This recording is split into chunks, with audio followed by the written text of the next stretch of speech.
You're listening to WCAT Radio, your home for authentic Catholic programming. Good morning, everyone, and welcome to a webinar entitled Teaching Research Processes with presenters William Badke and Stacy Trasenkos.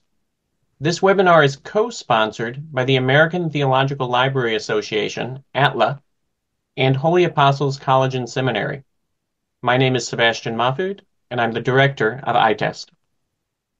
The Institute for Theological Encounter with Science and Technology, ITEST, is an association of theologians, scientists, and others committed to a Catholic worldview in which faith and science collaborate in exploring the truth. ITEST explores truth theologically in the wisdom traditions of the human community and in the data studied in the sciences. ITEST's mission is to foster and disseminate the Catholic position that science and faith in God are complementary paths to human fulfillment. Before I introduce our first presenter, Father John Goucher will offer our opening prayer. Father Goucher is a retired Redemptorist priest who this year celebrates 60 years of religious vows. He lives at the Redemptorist Monastery in Liguori, Missouri. Father Goucher? Thank you. Yes, I am Father John Goucher, Redemptorist, here at St. Clement's Center in Liguori, Missouri, on the same campus as Liguori Publications. And I have attended a number of these sessions, and I'm very happy to be here today. I have to leave early, but I'm very happy to be here today. Let us pray. We pray in the name of the Father, and of the Son, and of the Holy Spirit. Amen. Holy Spirit, enlighten us to share the knowledge we have and the love of God we feel. Help us always to seek the truth and to help one another in opening doors and in building bridges and a pathway toward a better future for the whole human family and for the earth. This we ask through Christ our Lord. Amen. Thank you, Father Goucher. And now, I'm delighted to introduce our first presenter. William Badke grew up in Kelowna, British Columbia, Canada. That makes this an international webinar. After completing a BA at the University of British Columbia in 1971 and a Master of Divinity in 1975, and a Master of Theology in 1977. He taught at a college in Nigeria, West Africa for 2 years before returning to teach at Northwest Baptist Theological College in Vancouver, British Columbia. In 1985, he earned a Master of Library Science degree at the University of British Columbia and currently serves as Associate Librarian for Associated Canadian Theological Schools and Information Literacy at Trinity Western University in Langley, British Columbia. He has published extensively in the area of information literacy, as well as fiction and spirituality. His column on information literacy, Infolit Land, appears every 2 months in Online Searcher and, as of 2023, in Computers and Libraries. Mr. Badke's presentation is entitled Engaging Faculty in Teaching Research Processes. Mr. Badke, take it away. Thank you, Sebastian. Sebastian and I actually go back several years, and I've always appreciated his support and encouragement over that time. I'm really happy to be able to present this material today because this is something that I've had a passion for many, many years. And I've developed ideas over that time that I think are going to be helpful to you. I'd like to start right away with sharing my screen because I think we need to leap into this as quickly as we can. I want to start with a few premises. We live in a highly information-confused world. I don't think anyone doubts that. It is crazy out there when it comes to information, quasi-information, misinformation, disinformation. It's a crazy world. The assured findings of science are doubted by many. I came across a student, prospective student at Trinity Western a while back who told me that there was no point studying science because science is corrupt. It's full of falsehood. No one can trust anything in science. Sorry, Stacy. And we had quite a conversation about this, but I was really concerned that this view was so deeply embedded in his mind that you can't trust science anymore at all, ever. Very sad. Students overwhelmingly lack the skills to navigate today's information. This is something that I have really struggled with for decades now, that while they are absolute whizzes on texting, on social media, on all kinds of things, they really don't know how to navigate the world of information in a way that is intelligent, critical, understanding of what's out there and what pitfalls they may find along the way. Information glut is a real problem. Quality is uncertain. Misinformation is common. It's a big problem. And this one you might wonder about, but it's something that I've seen for almost 40 years now. Academia seems unable to equip students with research skills. It just seems to be something that faculty just do not seem to know how to do. I was talking to one of my fellow seminary professors a while back, and he said, I'd really like to develop my students' skills, but frankly, I don't even know what I tell them. I don't know how I would teach that. How can you teach research skills? And of course, you can. So, does any of this matter? I'm going to set a theological foundation because that's, of course, part of the purpose of this webinar. And I think you'll find it's very much in accord with the kind of thinking I've already seen expressed this morning. Our creation in God's image means that our minds mirror His. Not that we're some kind of perfect mirror of Him. It's through a glass darkly kind of stuff. But there's some kind of correspondence between our minds and the mind of God. And God has created us in this way. Our ability to communicate with Him and others demonstrates this. The fact that He has communicated to us in His Word, that we communicate with Him through prayer, that we communicate with one another. One of the great commonalities of the human race is that no matter what language we speak, our minds are able to communicate with other minds. And that's because of our creation in the image of God. The other thing is, with our minds, we're made to investigate and persuade with evidence. This is part of our being. It's part of our ethos as humans. 1 Peter 3:15 talks about the fact that we need to be prepared at all times to provide a reason for our faith, for what we believe and why we believe it. Another grand example is 1 Corinthians 15, where Paul goes out of his way to enlist eyewitness evidence for the resurrection of Christ. He does it in a deliberate kind of way, and even says further on in the chapter that if all this evidence points to something that isn't true, that Jesus didn't rise from the dead, then we might as well all go home. There's nothing here for us. So Paul is using investigation, persuasion with evidence in a dramatic way to defend the resurrection. Knowing the truth isn't automatic. We know that. It's not something that just comes to us. It's something that we have to find, something that we have to learn. It's not automatic, but it's essential. Jesus said, "You will know the truth will set you free." Obviously, this is an essential. Going with the flow is not an option if we don't want to be blown about. The famous passage, Ephesians 4:15, blown about by every wind of doctrine. That's a lot of what we see today in this world. People blown about by this idea, that idea, none of which are credible. And if they had proper information and research skills, they'd be able to ground themselves rather than getting blown around like a ship in the midst of a storm. So here's my basic theological premise. Our theology tells us that the skillful navigation of our information world to solve problems, to find truth, and ultimately work for a better world is foundational to our creation in the image of God. I think that's basic. That's something that we have to adhere to if we're going to have a theology about information, knowledge, and research. Now, given that premise that seeking knowledge, seeking truth is part of our creation in the image of God, if the education of our students fills their heads but doesn't build their research abilities, we're actually failing those students. They were made to explore, discover, problem solve, and seek ultimate answers.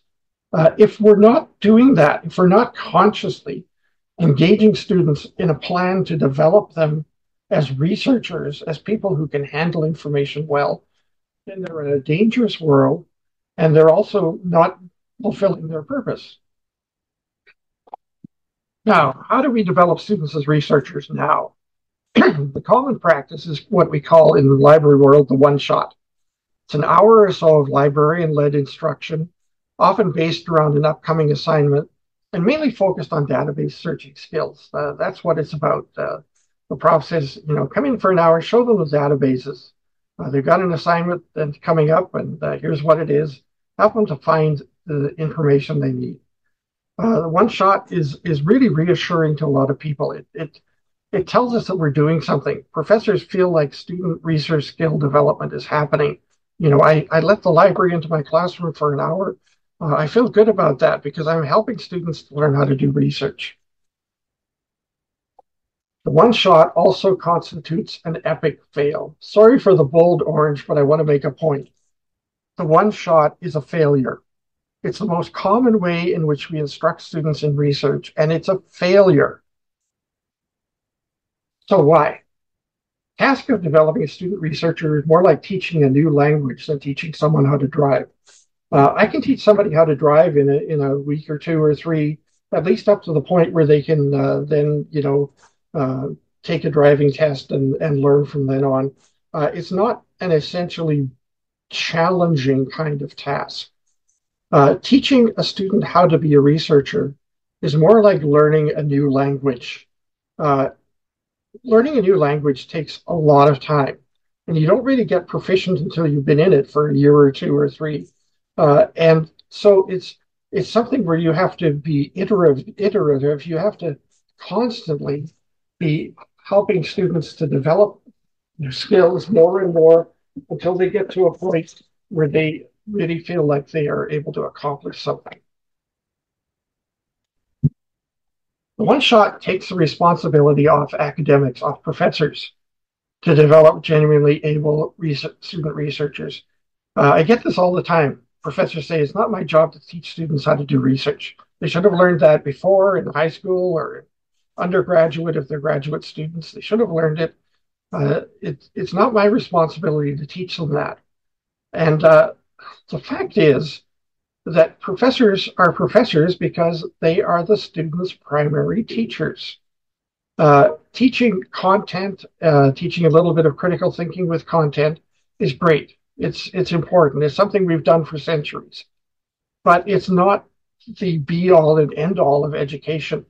If we're not helping students to develop their research skills, then I don't believe we're actually fulfilling all of our responsibilities as professors. More on that in a little while. So the one shot prioritizes the knowledge imparted by faculty, that's the main thing, over the task to develop student researchers. If we say 1 hour is enough, then we're saying it's not a priority. It'd be nice to have, it'd be nice to do, but I can only really spare an hour.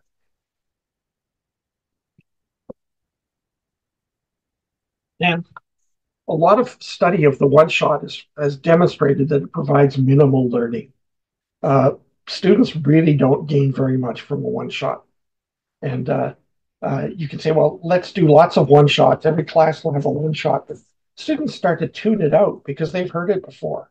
They know how to use that database now, but they haven't learned the basic research skills they need.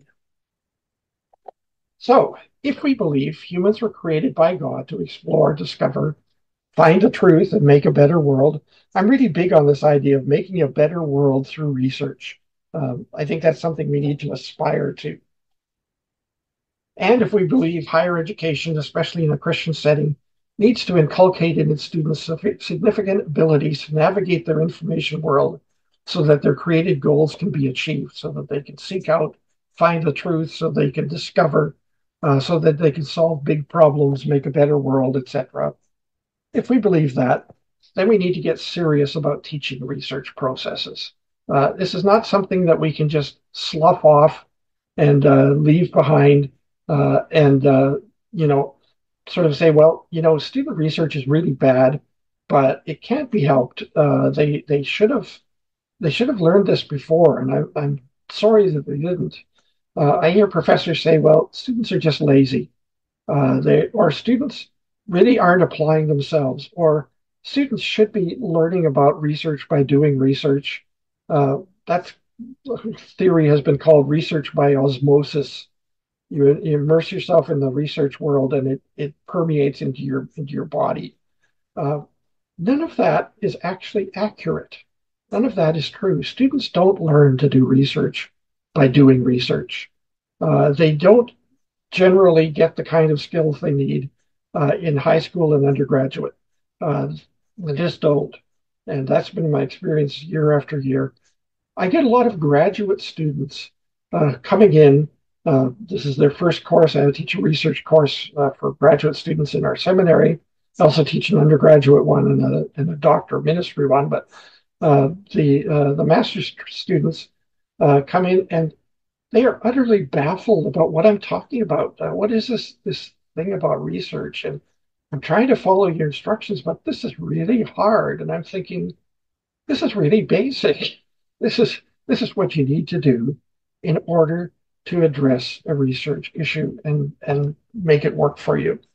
So I think we have to get serious. We have to do something about this. So what are research processes?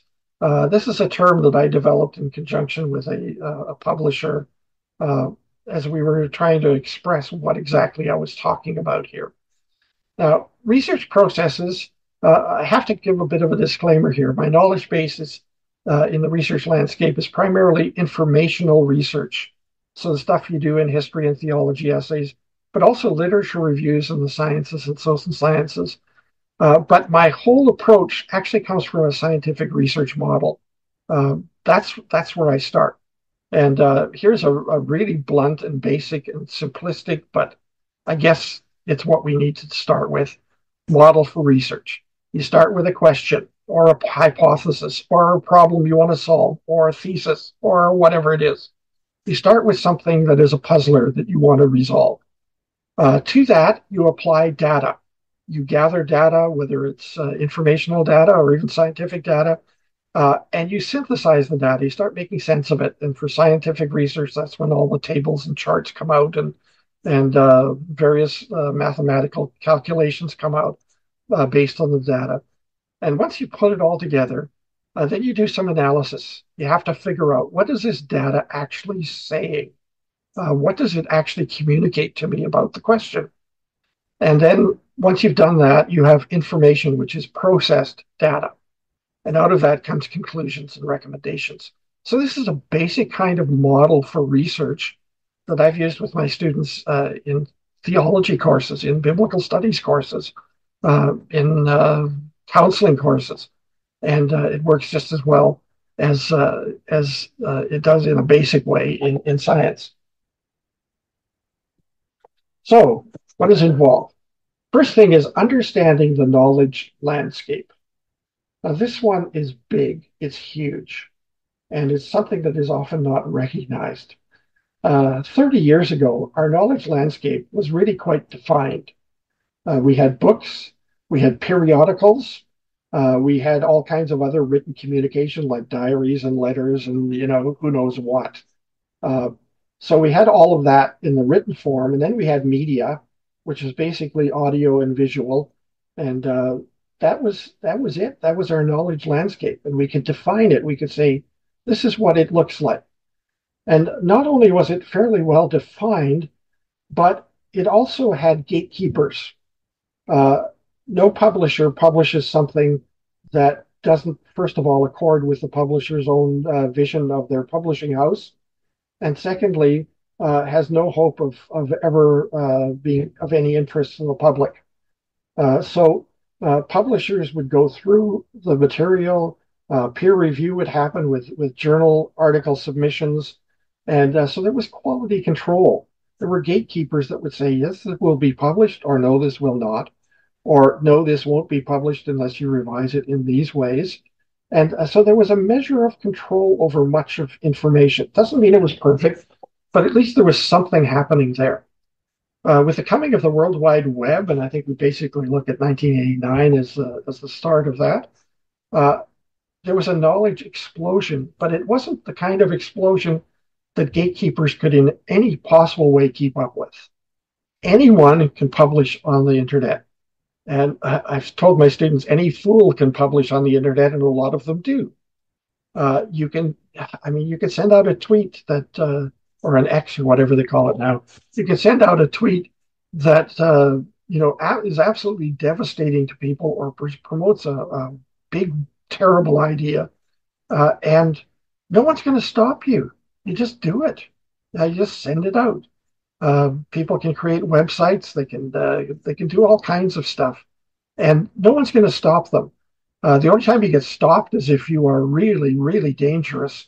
Otherwise, the knowledge landscape is full of all kinds of ungate-kept material.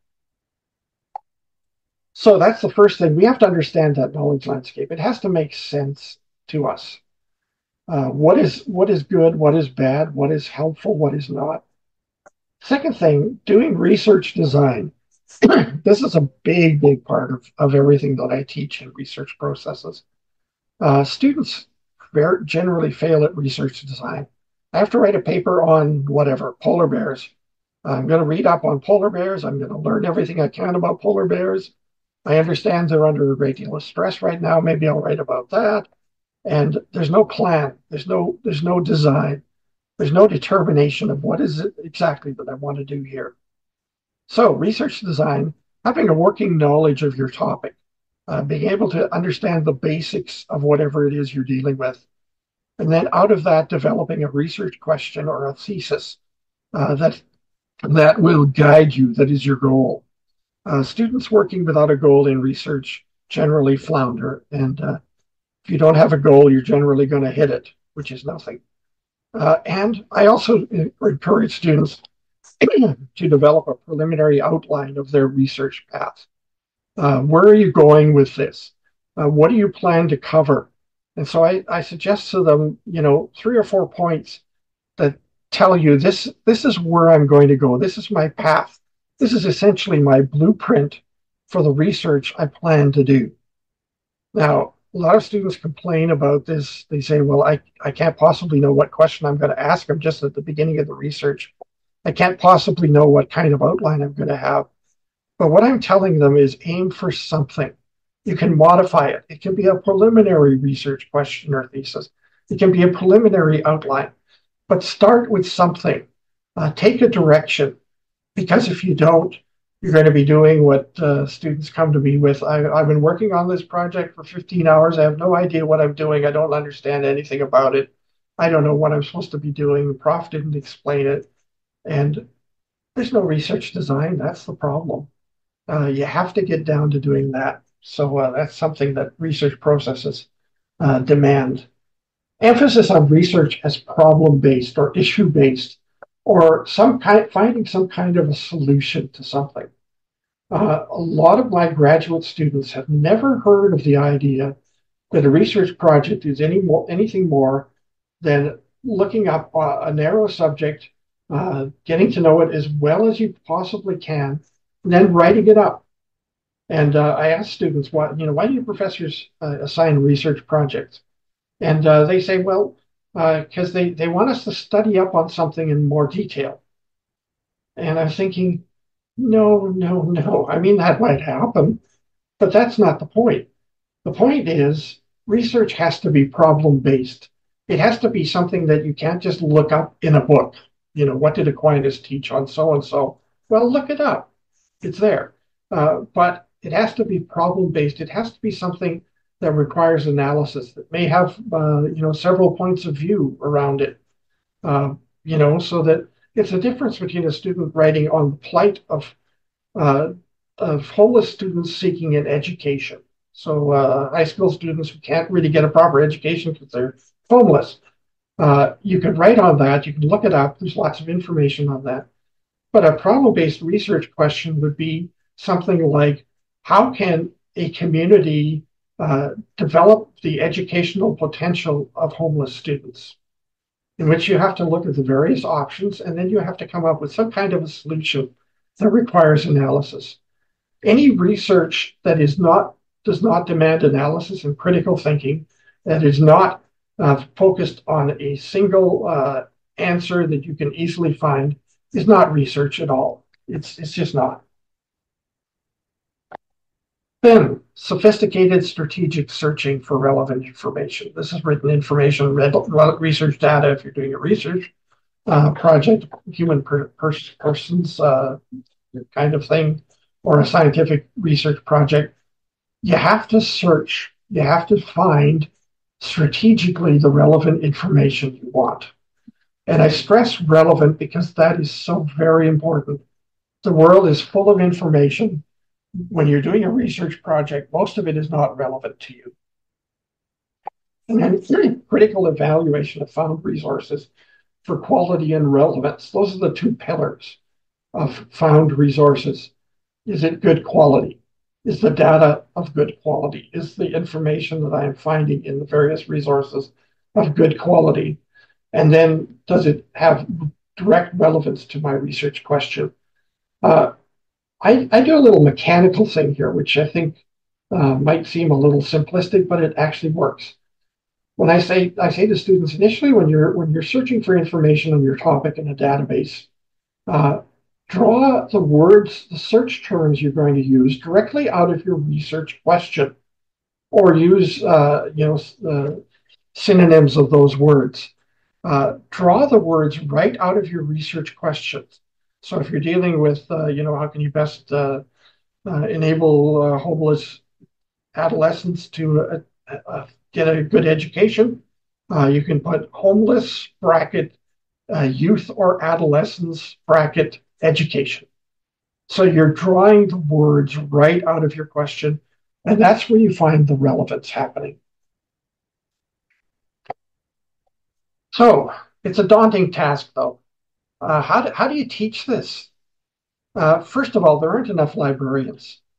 Even if you put a librarian in your class for 1 hour in a semester, in every class, there probably aren't enough librarians to do that. You're burning them out. Librarians are getting burned out doing these one-shots. And they're frustrated because they know that the one-shots really aren't accomplishing very much. Faculty have not bought into significant involvement. And this is sad to me to say, because I really appreciate our faculty. I just think they're such wonderful people, but they haven't bought into significant involvement in teaching research processes. They say they haven't got enough time. I'm going to take away from other things I need to do. I can't be spending my time teaching students how to research. Lack of belief that research processes can be taught. I get this often. You can't teach this stuff. You'll have to learn it by experience. You can't teach it. Well, I've been teaching it for 40 years, and I can guarantee you can teach it. And then lack of skill to teach research processes effectively. And for some professors, they don't remember their own journey of becoming a researcher. That was a long time ago. And so, how do I help somebody on that journey now? I don't even know what I'd tell them, as that one professor said to me. To get research processes education deeply into the curriculum might create upheaval in higher ed and subvert the teaching of content. This is a big problem. Here I've got this bright idea. We're going to teach students how to do research, and I'm going to mess up higher education. I'm going to create an upheaval. And above all, I'm going to subvert the teaching of content. I'm going to take so much time with my wonderful scheme that content is going to suffer along the way. And these students are not going to learn the things that they need to learn. So here's a what if. What if we could find a path to teaching research processes that spanned the curriculum and brought real change to student abilities? Two things here. Spanning the curriculum. So pretty much every class is a stage in the process, and brings real change to student abilities. And I mean real change. And I've seen that happen again and again and again. The main players in this enterprise would be faculty members rather than librarians. I'm not talking about the only players. Librarians would still be players, but the main players would be faculty members rather than librarians. There would be minimal disruption to faculty teaching plans and limited drain on faculty time and resources. So what if those were the case? Do you think you might buy into it? Especially since the goal is really great. Enabling students to be skilled in seeking out, finding information, solving problems, making a better world, if those skills were vitally part of their experience. So I've been working for almost 2 decades, actually 4 decades, working on these ideas, but I'm working past 2 decades on these realities. Teaching research processes cannot be left just to librarians or too few on the ground. There has to be a way to enlist faculty, the primary educators. Let's never forget that faculty are the primary educators to do the work of developing significant student research skills. And this will only work if we don't dramatically disrupt current educational practices. I am not here to upset the apple cart in any way. So here's the plan. It's actually in 2 documents, and I don't know if somebody can put the URL for this into the chat, but if not, you can just email me, badke@twu.ca. But 2 things that I've got. First of all, I've got a book, Teaching Research Processes, Faculty Role in the Development of Skilled Student Researchers. And this book is in its 2nd edition, thanks to Sebastian. I had published it with a major academic publisher who kind of lost interest in it. This was 2012. And so Sebastian suggested I should try to get out of my contract with them and publish with him, and I did. And kind of wrote the book, revised it from stem to stern, and it was published in 2021 with En Route Books and Media. By the way, the price dropped from $80 to $20, which is fabulous. And the second thing was a faculty workshop series, Developing Student Research as the Faculty Role. This had its first iteration actually in Sebastian's webinars that he asked me to do with faculty a number of years ago. And I've kind of reduced it to a 4-part faculty workshop, which I've done with our own faculty here. So those 2 platforms, presuppositions for this whole thing. First, faculty members will not be likely to embrace initiatives from a librarian unless those initiatives align strongly with faculty interests. I'm not going to come in as some kind of alien and mess up faculty's minds. They have to be interested in this. They have to be seeing that there's some purpose to me interfering with them. Second, cognitive load must be limited. Cognitive load. If I throw a basketball to you, chances are you'll catch it. If I throw 7 basketballs to you at the same time, chances are you won't catch any of them. Cognitive load is the kind of load that your working memory must absorb in order to make sense of something. And if I overload that working memory with all kinds of wonderful ideas, and you should try this and you should try that, your chances are you're not going to try anything because, oh, this is too much. I don't know what to do with all this stuff. So it's got to be simple.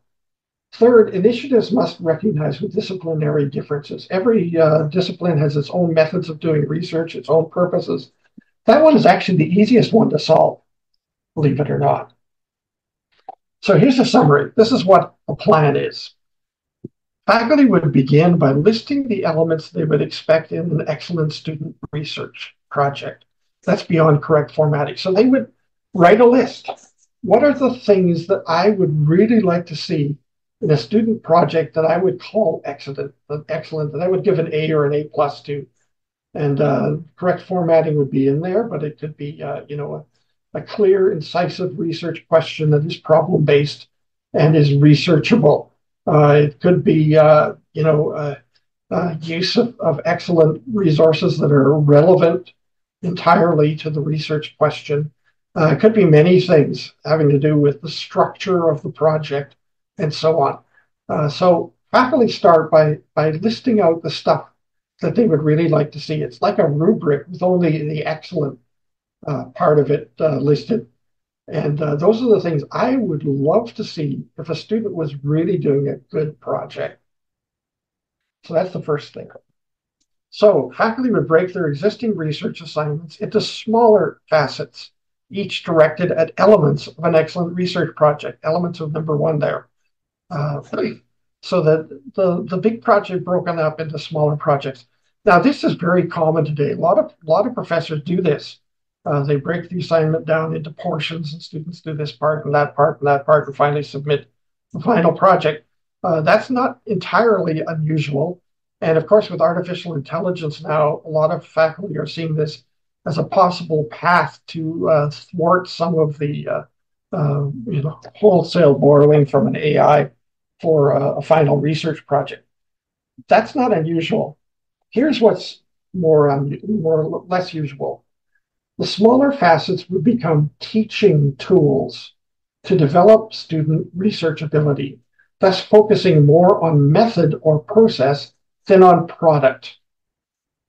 You are now moving into the area where the research project becomes part of your instruction, becomes part of what you are teaching your students. A professor would be less an examiner than a mentor. And that distinction is very important. You're not just saying, well, how good is this thing? I guess I'll give it a C or an A or whatever. I'll write some comments on what they didn't do right. It's different from that. It's a mentor kind of model. So scaffolded or faceted assignments are fairly common. Turning it into a training tool for student research development is not common. Professor becomes an explicit mentor on the model of Jesus and his disciples. I'll come to that in a second. With the goal of developing the students' God-given abilities to engage in mature exploration and problem solving. You've got a research project to work with, so you've got something really concrete. And if you study Jesus' life, he often let his disciples go ahead and do something, try something. I sent them out, 70 of them, and they came back with a report of all the work that they had done, and he critiqued it, and he enabled them to understand things. Jesus was not above correcting his students, but he did it in such a way that he was constantly developing them, developing their skill to engage with theology and with the world in such a way that they could carry out his mission. So the plan is formative.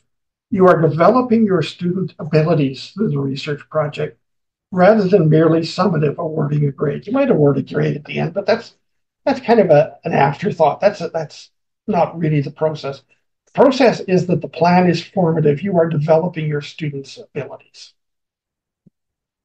So professor focuses more on methods than the product. This is a hard thing to conceptualize because we're so used to looking at the product and saying, what did the student do? Instead of looking at method, how did the student get to that point? What things did the student fail to understand about method that would have enabled a better product? How could the student use a better method? Working with my students, I'll often say, that search terminology is interesting, but if you had tried this search terminology, you would have gotten closer to your research question. Or the research question or thesis itself is vague. It needs some concrete material to it. It needs to have some bite to it. And I show them how, and I even suggest some possible research questions that would work better than the one that was there. I'm focusing on methods rather than product. I'm focusing on how students do their research rather than on what they produce in their research. Students have the opportunity to read the professor's comments. Comments are vitally important for this, and resubmit any of the faceted assignments. So if a student feels that they have not done well enough and that they could learn from the professor's comments, they have the opportunity to resubmit.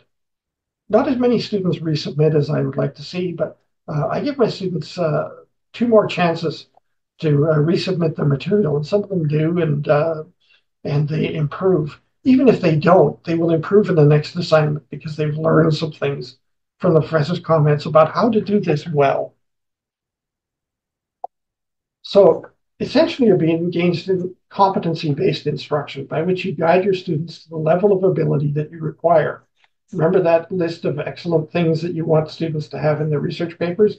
That's the ultimate goal. They might not reach that, but you're building their competency by the guidance that you provide to your students. It's a change ultimately of mindset from grading to mentoring, from product to process and how that process was conducted.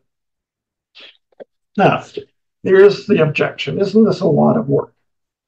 It involves some extra work, but it's not as much as you might imagine. I mean, many faculty are already moving to faceted assignments because of AI and because it actually works better than just, give me an essay, I'll grade it at the end. And I know you won't read my comments because it's too late because I gave you a grade already. It involves some extra work, not as much as you might imagine.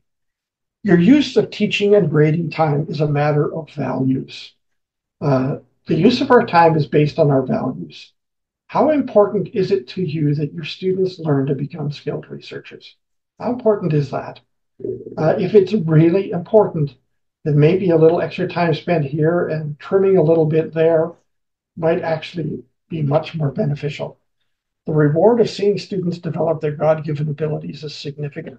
I am constantly blessed by my students as I see them struggling in those early assignments, as I follow this exact model that I'm telling you about here. I see them struggling in their first assignments. I give them comments. I let them resubmit if they want. To the end when they're really flourishing.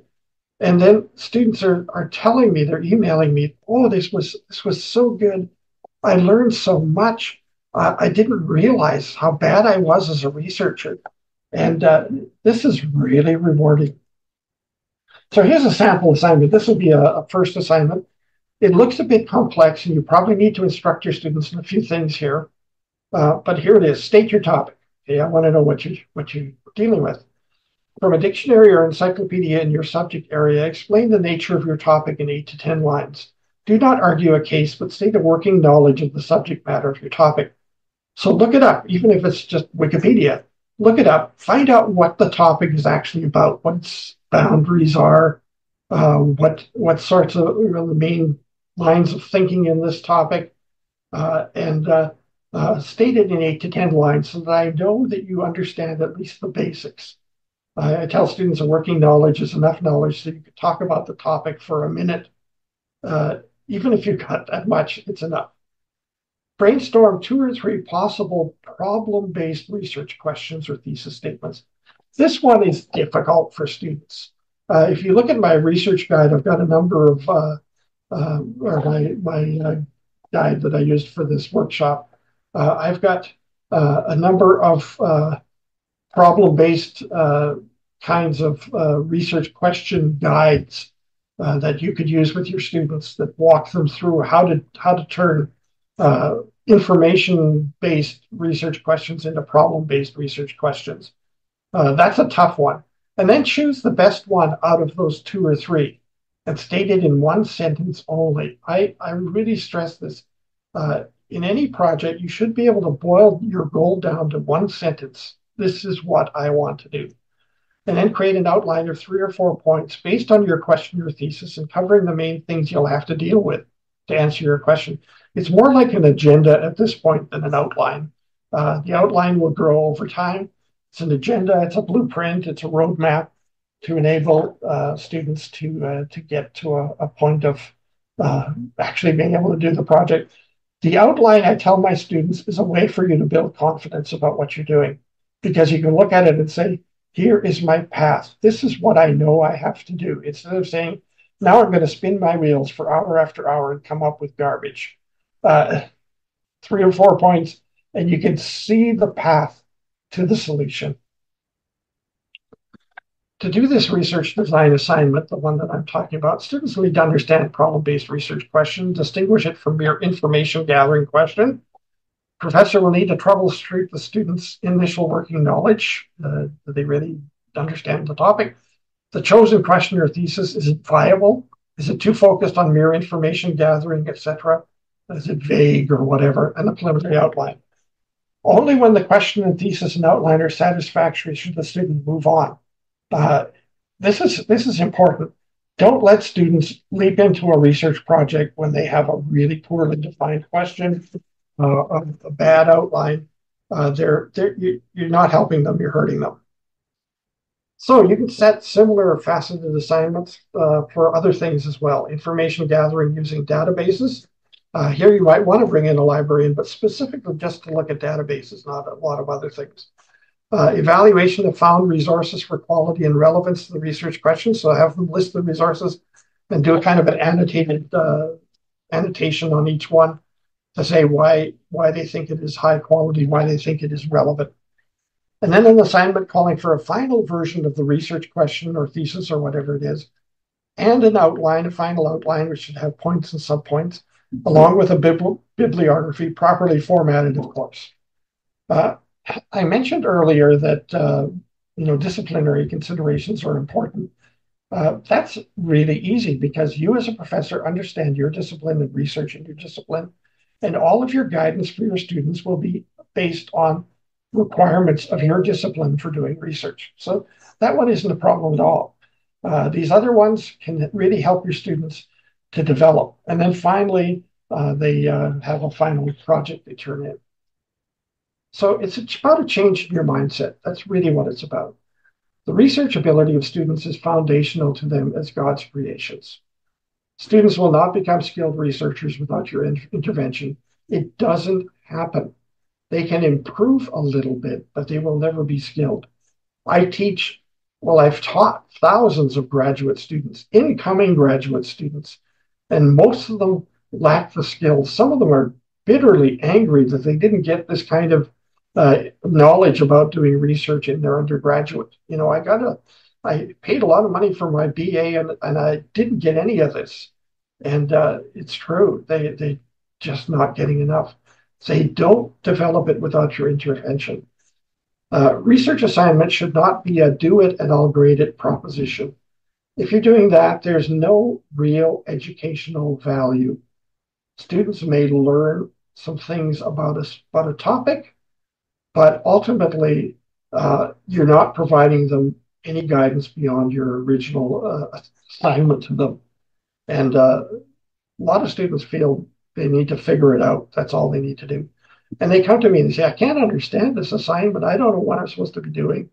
And I walk them through it and I tell them to go back to the professor because I don't want to tell them something that's wrong. But do it and I'll grade it really doesn't work anymore. Mentoring, the model of Jesus, works better than mere grading. If you can walk your students through the process, and that happens in multiple classes, students are going to emerge with research process skills. The small increase in your involvement with assignments is worth it. So I'm going to close here with a recent testimonial for a grad student. This is just a couple of weeks ago. Thanks for the feedback, and it is so helpful as always. Feedback, so important, commenting. Thanks so much for teaching this course. It is one of the most practical courses I have ever had. I'm sure you will hear from me as I journey on the research process by His grace and strength. Greatly appreciated it, happy face. And there it is. So I encourage you to have a look at the materials. I'm going to see if I can put the URL to this in the chat, and then I'll have it there. And you can have a look at it. It's open access, or any of you can contact me directly, badke@tw.ca. That's my simple email address. I'm happy to dialogue with any of you about any of this stuff and see it actually, be something that you can make use of as you go through your process. Thanks very much. Thank you, Bill, for that excellent presentation. For those of you who would like to see more of it, I posted some links in the chat room. Bill did a 4-part series for our faculty and a 6-part series for our students at Holy Apostles College and Seminary in the summer of 21. So that was an incredible advantage. Most theology programs, like most philosophy programs, don't teach how to do theology. It's more along the lines of this is the history of theology, or this is the history of philosophy. But these techniques that Bill has just shared put your program well on the way of creating theologians for the future who know how to do theology, not just memorize the history of it. So all of that was completely not on my script. So I'm going to go back to my script. I'd like to remind our participants to post your questions for both of our presenters in the chat room at the bottom of your screen. The Q&A session will follow Stacy Trasankos' presentation. And now, I'm pleased to introduce our second presenter. Stacy Trasankos has a PhD in chemistry from Penn State University and worked as a senior research chemist for DuPont before converting to Catholicism. She left her career to stay home with her children. In those years, she earned an MA in dogmatic theology and published 5 books on the integration of science and theology. Dr. Trasankos teaches online science and theology courses for Seton Hall University, Holy Apostles College and Seminary, and Belmont Abbey College, and is a fellow of the Word on Fire Institute. She is, at last, pursuing a second MA, this time in systematic theology. In systematic philosophy. Stacy's presentation is entitled, How to Research Scientific Literature in the Light of Faith. Stacy, take it away. Hello. I just want to lead into this by saying you can always tell the Holy Spirit is at work when things fit together. I like it when things fit together much better than you expected or anticipated. Bill, I really enjoyed your talk, and I find a lot of overlap. We're coming at the same question from 2 very different spheres, but there is a lot of overlap in the things you said with the things I've been thinking about for years. Several years ago, Sebastian, how long was it? Probably like 6 or 7 years ago. We worked together on a grant with the Templeton Foundation and the AAAS, the American Academy for the Advancement of Sciences, a secular scientific organization, to develop courses to teach research skills at universities or to teach courses about science and religion at U.S. seminaries. So it was a really good program. And the course that we developed from that, Sebastian asked me, what kind of a course would you teach if you could teach something at a seminary about science? I'm a chemist. I'm always a recovering materialist. I've studied theology. I'm working on philosophy, but my first love was atoms, even before I became Catholic. So chemistry kind of led me to Christ, and that led me into the deeper study of theology and philosophy. And so I reflected on that question, and I thought, I really think what seminarians and students at the college at Holy Apostles could benefit from is a course on how to read scientific papers.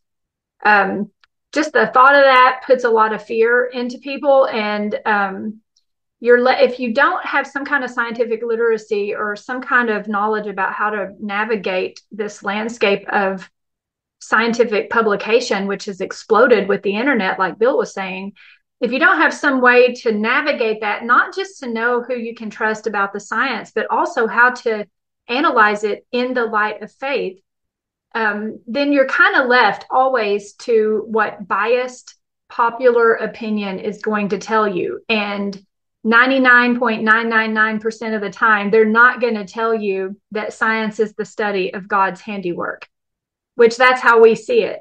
So I set out on this mission to teach students how to see my world, how to see the beauty in the scientific papers for the purpose of knowing for yourself what's true and what is consistent with our Catholic faith, what is contradictory to it and needs to be corrected philosophically or theologically, or even sometimes just scientifically. And then how to name the biggest part of scientific discovery these days is things that they're neither contradictory nor consistent. They're just kind of neutral because they're very unsettled questions, like what are gravitons?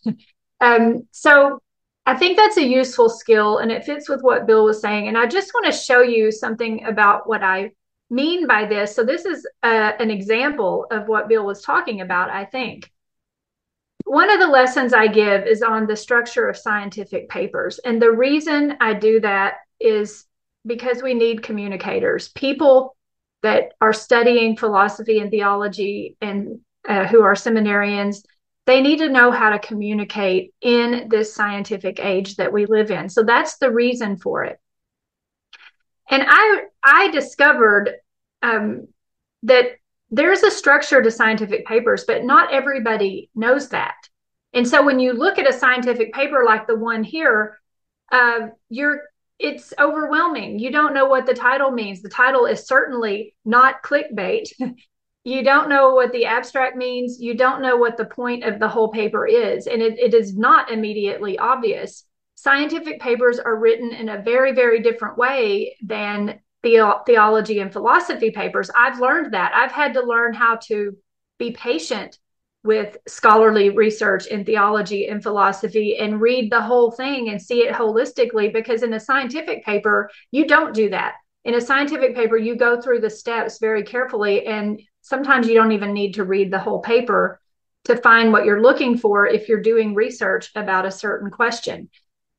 So I thought, well, it's probably useful just to explain the structure of the scientific paper so people who look at them know what you're looking at and can better make a judgment about whether it's something you even need for your research or not.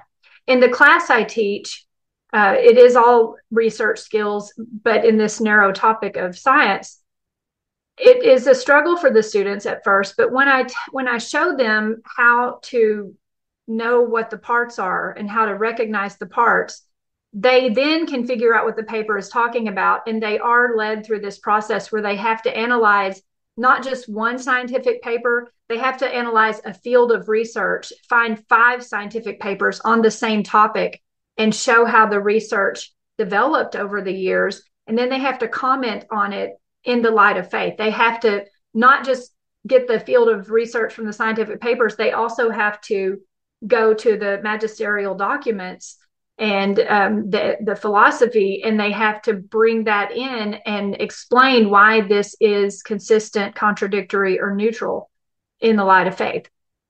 So here's one such paper. And I'm going to show you some of the parts of the paper, and then we're going to look at the paper more carefully just to make a point that you don't always know what you're looking at and why it's important to know something about navigating scientific papers. So I call scientific papers the atoms of research. They are one little step.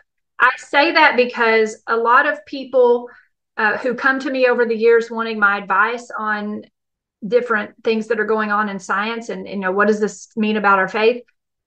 The thing I found myself saying a lot of times is you got to understand it may be published in a scientific journal. This paper in front of you is published in Science Journal, the #1 most trustworthy scientific journal in the world. It's a global journal. It's a very old journal. They have a very rigorous peer review process. They bring the paper and they're concerned about what the one paper says, but I always say it's just one paper. There are thousands of papers published every day now, and it's one paper. And the reason it's just one cycle of the scientific method. It's an observation. It's a set of experiments. It's data and conclusions that the researchers have to put their name on and present. And so it's out there in the scientific community to further scientific research. But scientific papers alone by themselves, they don't make up anything. Just like an atom by itself alone doesn't make up anything. It's just part of a bigger whole. And so understand that, and then understand there are different parts to it. So one of the parts, or here's a list of the parts: title, authors, abstract, background and introduction, methods, results and discussion, conclusion, and references. There's a lot of parts to this paper. And the way I thought of it was, when the first time I read St. Thomas Aquinas, I don't know if you remember it, but I sure do, because I was in my 30s when this happened. The first time I signed up for the first theology course at Holy Apostles, and I had to read Aquinas, I was so frustrated and I was so lost. And many times I would summarize St. Thomas Aquinas thinking I had grasped his point finally, only to be told, no, you were summarizing the objection. That's not what he said. That's what he's saying isn't right. and like, I did not understand that. And so when I learned the process, when I learned the parts of Aquinas's questions and articles and how he structures them, it was so much easier. I understood what I was doing. So it's the same kind of thinking here. The parts of the paper. The title, I'm just going to go through this quickly and then I'm going to show you the actual paper that I use for an example. The title can tell you a lot. It does not have fluff. They are not clickbait. They use highly technical language. The definitions of the words in the title are almost always found in the abstract as well. The words in science are very precise, they're very technical, and they're almost mathematical. They almost stand for a very rigid, precise meaning in the scientific paper. So you will find those words in the title. They mean something to the scientists in the field. They're like little packages that have a whole lot of history and meaning in them, but the scientists in the field understand that word. Those words will be found in the abstract and they will be found in the body of the paper. So the title tells a researcher right away if you even want to spend time reading that paper. The authors are also a very important part. Just like in theology and philosophy papers, the authors matter, but a lot of times in those papers, it's one, maybe two authors. In scientific literature, it's always a group. I don't think I've ever seen a scientific research report or paper that was written by one person, because scientists don't work alone. They work in teams of people. And if you worked on the team, you're listed on the paper. Even if you didn't write the paper, you're part of the team that did the work. This is also a way that in the scientific community, they promote the students. So the first and the last author are the ones you want to pay attention to. The first author is usually the one that did most of the work, and that can be a graduate student. That's the lead researcher.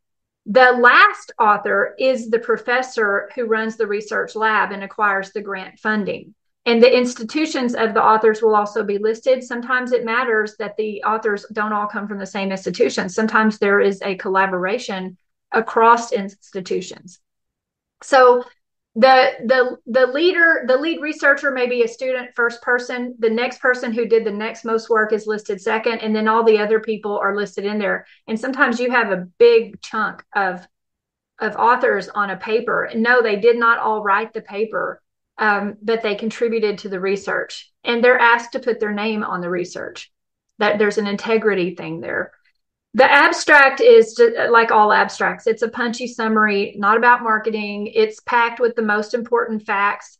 I teach the students that if you read the title in the abstract and that's not what you need, like Bill was saying, it doesn't have the key words that answer the question you're researching, move on. Okay. And that's how you plow through scientific papers. You don't need to find that. You don't need to read that paper. You don't need to spend time looking at the methods and the discussion of the results, because you don't care about the results for your research question. And then you can read in layers. If you like the abstract and the title, it has to do with the question you're asking, then read the background. Here, and we'll get to the background in just a minute. This is a title of a paper. Oligocene primates from China reveal divergence between African and Asian primate evolution. I'm almost certain that doesn't mean much to anyone here. Why care about this? It isn't immediately obvious, but that's the title. The researchers are then listed there, and if you could see the whole paper, you would see those numbers tell what institutions they're from. So we have 4 different institutions here. Just from looking at the 4 numbers. And then in the abstract here, profound environmental and faunal changes are associated with climate deterioration during the Eocene-Oligocene transition roughly 34 million years ago. And I take students through that. They're like, what? Who cares? You got to break it down. Scientific reading is not get the big picture. It's take it one sentence at a time. There were changes in the climate and the life forms that happened with some kind of climate deterioration. It was killing the animals. During the Eocene-Oligocene transition, that was about 23 million to 34 million years ago, very long time ago. Something happened there. It affected primate evolution, is what the authors are saying. And you can go on to read about that and break it down. But we go through this process in my class of breaking down that abstract just to understand what we're talking about here. So there's the title, there's the abstract. Then we get to the background of the paper. That's usually the first section when you start reading. It is important in a scientific paper because it's the glue that ties together all the research projects that are ongoing. So if you're a researcher and you've read the scientific research, you've come up with a new question, you've come up with a set of tests, and you've run those tests, you've collected your data, and you're ready to publish a paper, you have to write a background section that situates your research into the bigger context of all scientific research. So the background will tell you a lot. If you found a paper that has some research you're interested in learning about, the background tells you how we got there. And if you look in the reference section and you look up all the citations that are used in the background, they're usually all citing each other. There's a network going on. And so when you're trying to find a question that hasn't been asked before, you read all of that background, and then you're like, wait, somebody didn't think to ask this question. And then you ask it and you pose it and you do your research. That's how a scientist works. And so if you're researching in science, you need to read the background so you understand where things come from. With students that I work with on doing this is when the light bulbs start going off. They start understanding how this one little paper they're looking at and this activity fits into the bigger picture.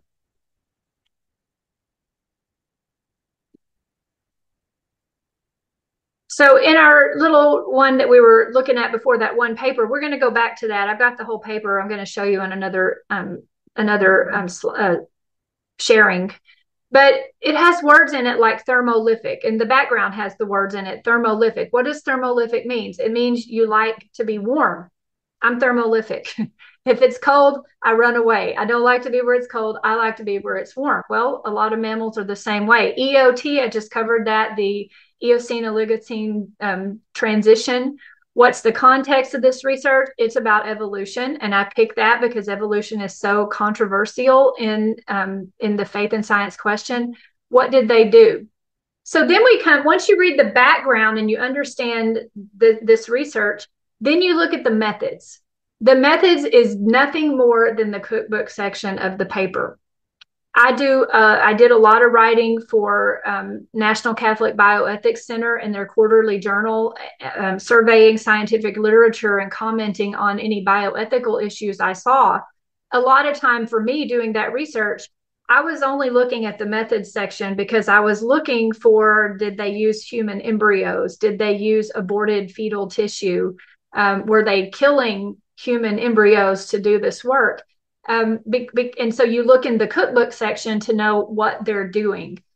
There's a big crisis. I'm sure Bill knows all about it in the online world right now, because scientists can publish so much. Because if you don't want to go through the rigorous peer review process, or if Science Journal doesn't accept your research paper to publish it, you more or less can self-publish it with all of these lesser journals who don't have nearly as rigorous a process.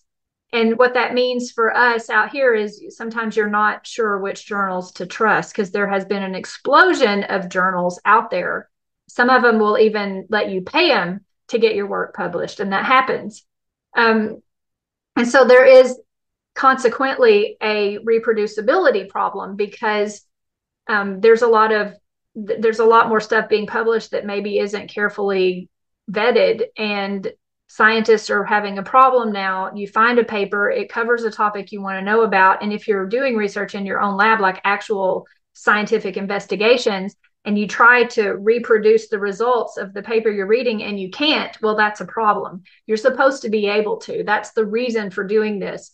And so back in the 90s, when I was writing scientific papers and trying to get published, and I did publish in Science, brag, that was like, that's the crowning thing if you're a scientist. I was fortunate enough to do something that got a publication in Science Journal. You have to make sure your research is reproducible, because if it's not, if you fudge, if you cheat, if you aren't honest, people are going to know. I wasn't Catholic, I wasn't religious back then, but even that human part of you, your integrity, you don't want to be dishonest here. But we have a problem these days with that, because people they're not required by the peer review process to be so honest. But that's a place you can go look. Then comes, so you got the abstract and the background and the methods, then come the results. almost in the students who take my class, there's not always a lot of need to go through the careful analysis of all the results. Don't skip it too much, but it's a long, very technical part of the paper that's overwhelming. You don't have to read it.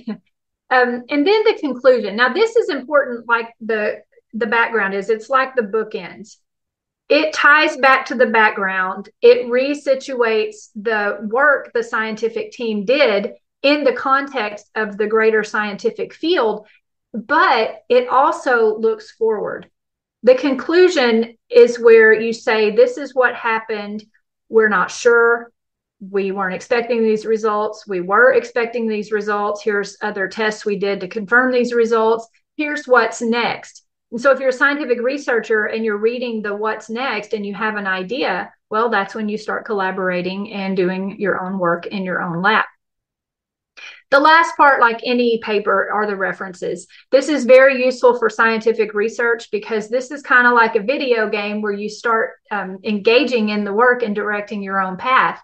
And even the students at Holy Apostles that take my class, they're asked to write about a field of research. So they find one research paper that they're interested in. Maybe it's a neuroscience paper talking about how our personalities change as we age. Maybe it's a neuroscience paper talking about why some people think they're born homosexual, or maybe it's about development of the human brain in childhood, or maybe it's about Alzheimer's, and that's just neuroscience, or maybe it's about something in evolution. So once they find it, then they go to the references, and that's where they're going to find their other papers. And then you get into the second layer and those references and other papers. And so you kind of chart out your own little path of the things you're interested in. And that's how scientists pinpoint new questions.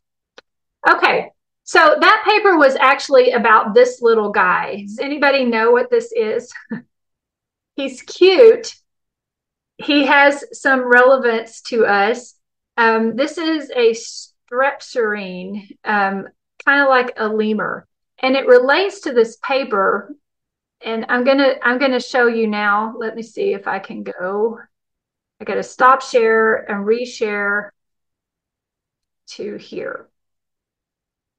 Just have some windows open. Okay. Put this down. All right. So here's something like real life, what you might see. Somebody comes to you and says, hey, I saw this paper. It's about a filter that shaped the evolution of primates in Asia. What does that mean? I've heard something about the out of Africa theory. I'm not sure what this means to humans. What is this saying? Is this saying there's no God? No, it's not saying any of that. It's talking about this paper, but you don't necessarily want to read the secondhand popular science journals. You want to find the actual paper. And I help students learn how to do that. This is the actual paper right here, the PDF. So now we can look at it a little better. Oligocene primates from China reveal divergence between African and Asian primate evolution. And it talks about these strepsirrhines. That's what that little guy was with the big eyes. He's a very small anthropoid.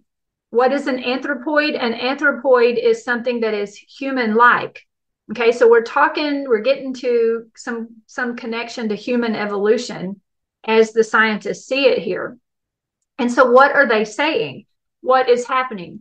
Well, the difference in the African anthropoids and the Asian anthropoids was noticed in the fossil record. What does that mean? It means that over the years, this collection of global data has been made to study the fossils of these anthropoid. And so you would include in there like not just the lemurs, but in the little monkeys, but also chimps, apes, gorillas, humans. They've seen these, they saw the anthropoids move, they saw them flourish in Africa and then move out to the rest of the world, but they had to come from somewhere before they got to Africa. So that's what this paper is talking about. Primates are the most thermophilic and hence environmentally sensitive of all animals. I'm reading in the first line right here of the background. They don't like to be cold. And so what happened in this Eocene-Oligocene transition, I'm summarizing the background here, in this EOT period, it got cold. The climate changed and it got very cold. And so there was this mass exodus of primates that were evolving there south down to, they ended up in Africa generally. But there were still some primates left behind in Asia. Well, in the fossil record and the study of genetics, there's not a lot understood about what was left behind in Asia because there aren't that many fossils. There weren't a lot during this period because they either died from the cold or they moved. If they could move, they survived. If they couldn't move, they died. Well, these little guys couldn't move. They couldn't travel as well as the bigger primates. And so they were left behind in Asia. That's the theory. And there was this continental scale extinction of primates, except for these little strepsirrhines. So how do they know that? Why are they saying that? Why is this research group interested in this? Why is this a filter? Well, they talk in the paper here. We collected the primate fossils reported here via careful evacuation and screen washing at this site in Asia, in China. So they found fossils of very small primates from this transition period. And, to the evolution question, that's what I say to students who are like, oh, don't we have to disprove evolution? No, we don't have to disprove evolution. That's never been our charge as Catholics. What we have to do is understand that we see science in the light of faith, and we are looking out at nature, not just as nature, as Aristotle saw it, but as God's creation, as Aquinas saw it. And we're digging around out there asking about what happened. So when scientists find these fossils that seem to be one little piece in a big puzzle that doesn't have that many pieces in it yet, you ever worked a jigsaw puzzle and you just got a few pieces, you're trying to figure out where they go. It is scientifically valid and legitimate to ask, where does this piece fit in? And that's what these researchers are doing. Where do these little fossils of these little creatures fit into the big story of primate evolution? And what can we learn about that? So you read the background and you can get all of that. Then all of this technical language, that's the methods. Don't need to read it. They found teeth. You can gather that from it. They found some teeth. They're cataloging them. They're looking at them. Here's pictures of the teeth. Doesn't look like much to us. But this is what they're basing their piece of the puzzle on. The reason I have students focus on this is because it's a small thing. It's a very small thing. Okay, this could be a wrong analysis. This could be a wrong theory, but the scientist has to put something out there. They have to try to come up with some kind of explanation and explain their thinking. Then you get to the discussion of the results, and that's where they're talking about how these primates were moving. And then you get to the conclusion. And so I've identified the discussion, the conclusion here, where they make their claim. And I've already covered that they moved, that a lot of the primates, the bigger ones, made it down to Africa to stay warm. The other bigger primates that couldn't move died, and all that were left behind were these little ones. And then you see over the millions of years after that, a proliferation of those species related to those little primates. Whereas in Africa, that's where they started finding the fossils from the bigger primates, even leading up to Homo sapiens and Homo neanderthalis, the Neanderthals, and a lot of others. I don't remember all the names of them, but that's the explanation. But you notice here in the very last part that I have highlighted, it is tempting to attribute the different patterns of turnover in Asian and African primate faunas across the EOT to local changes in vegetation and paleo environment. That's another way of just saying all that stuff I just explained. But current evidence is not sufficient to rule out the possibility that stochastic processes also played a substantial role. What does that mean, and why is it important? It's the last thing they say in the conclusions. You will see a tentativeness in the scientific papers, the ones you can trust. They're saying, it seems like our explanation about this mobility and this climate getting cold and the survivability in warmer climates, it seems like that's the explanation, but we don't feel like that's the whole story. And almost every paper you read about evolution, it's some little tiny piece of the puzzle. They're trying to fit it in. They're saying it doesn't, we're not sure. And the reason they say that is because another team may find more information later. And I think that's a really important point to understand about how science works, because in the actual scientific literature, you don't find a lot of loudmouths who are going around saying evolution disproves that God's existence. Evolution makes it valid to be an atheist, like Richard Dawkins said. You don't find that in the actual words of the scientists for the most part. You do have some, but that's another reason to actually see what we're talking about here. This is looking at God's creation, finding some old teeth and trying to fit them in to the story with our best methods and what we can do with it. And then here's the reference section with the other papers. So I'm going to stop sharing. Okay. So that is that's all I wanted to say about that. That's only one lesson in the course. Oh, I do want to share one more thing. That's only one lesson in the course, but I have, like Bill has, I had developed with another grant. Can y'all see that? The Assessing Contemporary Science and Light of Faith, did that share correctly?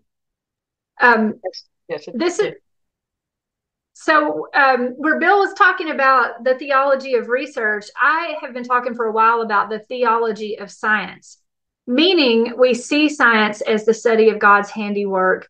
And I mean, really, when you take that view, I know it sounds simplistic, but I've been dealing with this question for like 10 years now. It changes the way, especially students, see things. I teach classes on chemistry and physics and on mathematics. And when you have students who are humanities majors, they hate the fact that they have to take a chemistry class.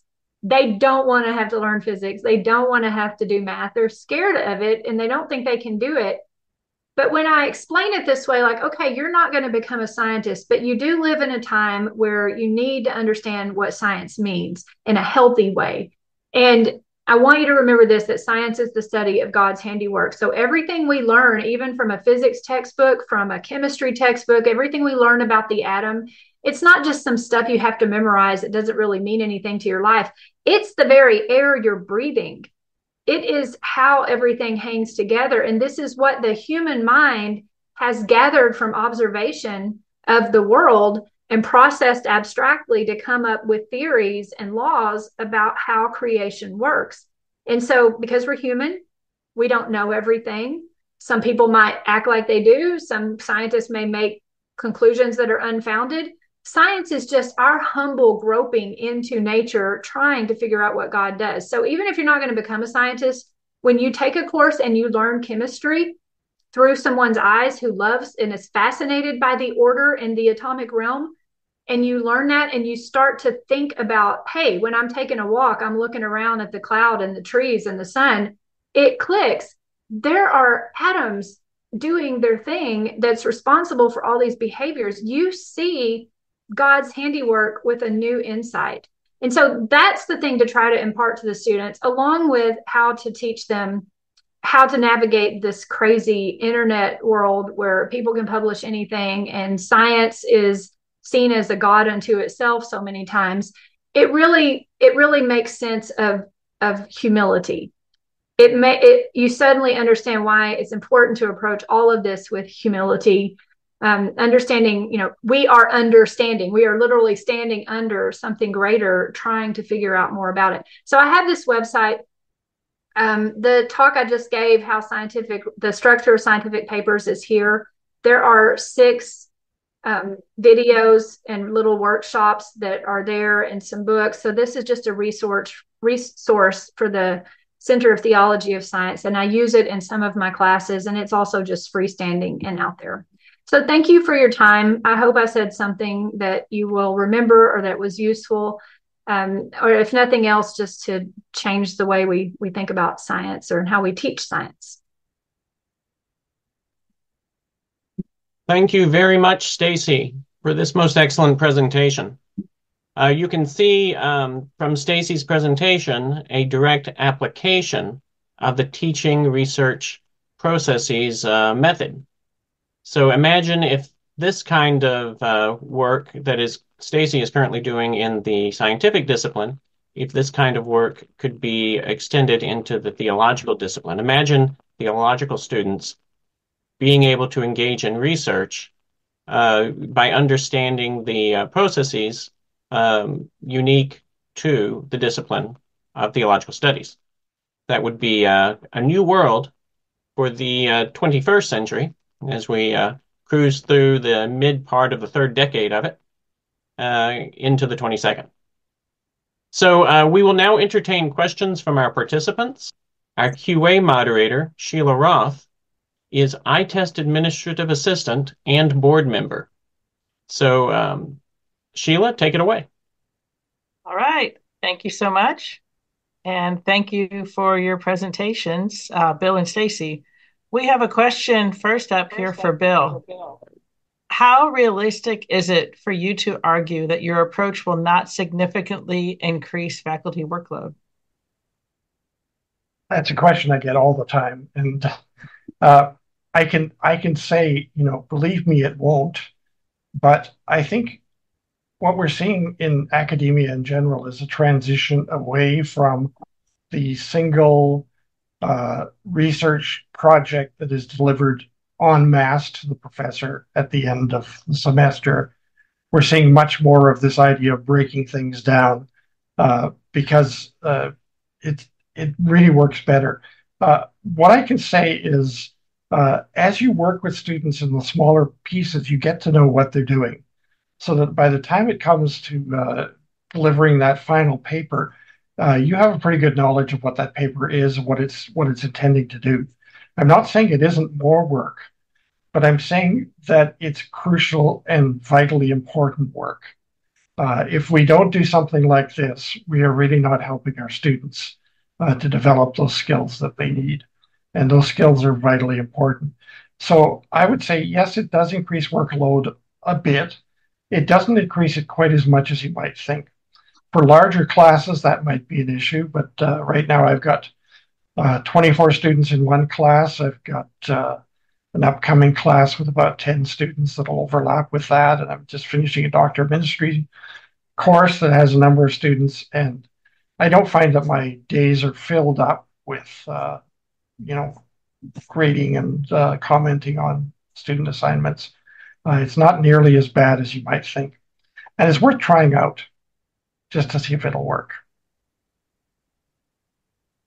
All right, good, thank you. Here's a question for Stacy. How did your knowledge of scientific papers help you read Aquinas? I think in the beginning it didn't help me because I didn't have the skill to know how to let go of one line that I didn't understand and read the next line. So I would approach Aquinas like I have to read everything from the beginning of this, and every line has to make sense, because if I don't understand this line, I won't understand the next line. So I would get stuck, unable to move forward. And it took a relearning of a skill to realize that I need to read the whole thing, kind of like you're standing in front of a painting in an art museum. A chemist is trained to look at each brushstroke, and I needed to step back and see the whole thing.